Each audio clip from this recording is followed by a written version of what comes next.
असलेला हा कार्यक्रम आपण येथे साजरा करत आहोत।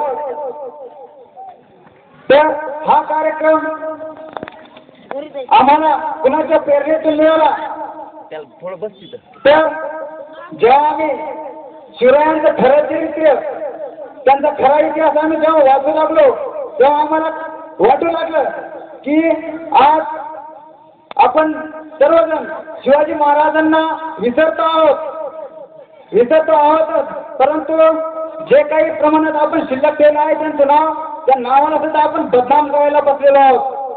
खरं बघितलं तर आजचा हा तरुण शिवजयंतीच्या माध्यमातून मिरवणुका काढतो।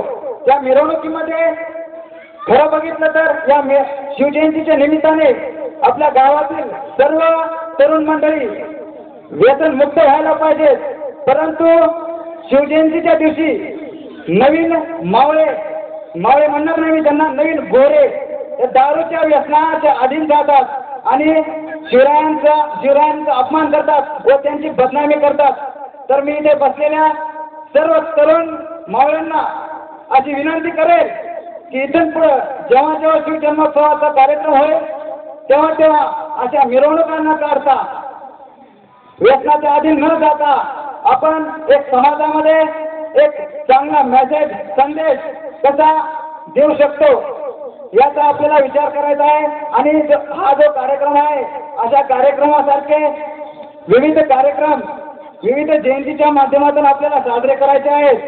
तर मी सर्व तरुणांना पुन्हा एकदा विनंती करतो की जर मिरवणूक काढण्याचा कोणी विचार करीत असेल तर त्यांनी सर्वप्रथम मनातून शिवाजी महाराजांची मिरवणूक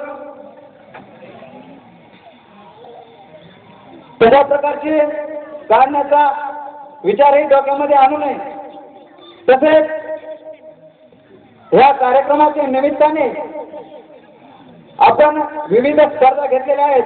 या विविध स्पर्धा घेण्यामागचा उद्देश आपण पाहतो की आपल्या गावामध्ये जे बालक असतात, जे लहान मुलं असतात, जे लहान मावळे असतात त्यांच्यामध्ये एवढे सुप्त गुण लपलेले असतात जे की आपल्या बालकांना सुद्धा माहीत नसतं किंवा त्या बालकाच्या आईवडिलांना सुद्धा माहीत नसतं की आपल्या मुलामध्ये काय काय गुण आहेत।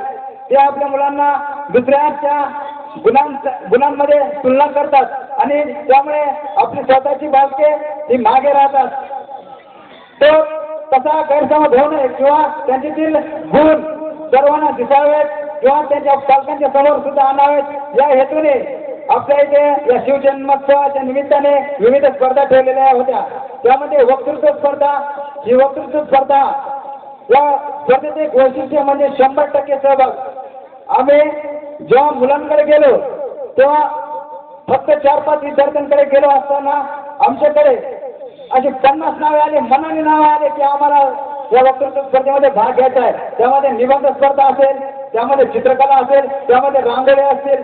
तर या ज्या स्पर्धा आहेत त्या स्पर्धांमधून आपल्या जे लहान बालक आहेत त्या लहान बालकांचे सुप्त गुण आपल्याला दिसतात। तर अशा प्रकारचे कार्यक्रम वेळोवेळी व्हायला आहेत अशी प्रेरणा तनपुरे सरांकडून मला मिळाली। ते मला म्हणाले होते की परमेश्वर तुझ्या गावामध्ये एक कार्यक्रम व्हायला पाहिजे। जेव्हा माझी आणि त्यांची भेट गेली 2 महिन्यापूर्वी झाली होती तेव्हा त्यांनी मला असं सांगितलं होतं की तुझ्या गावामध्ये कार्यक्रम घे।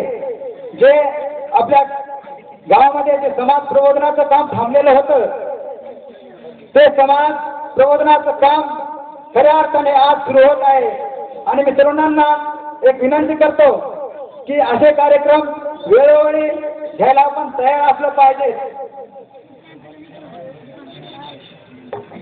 अशा प्रकारे माझं लांबत चाललेलं प्रास्ताविक थोडक्यात आठवतो। जय हिंद, जय भारत, छत्रपती शिवाजी महाराज की धन्यवाद।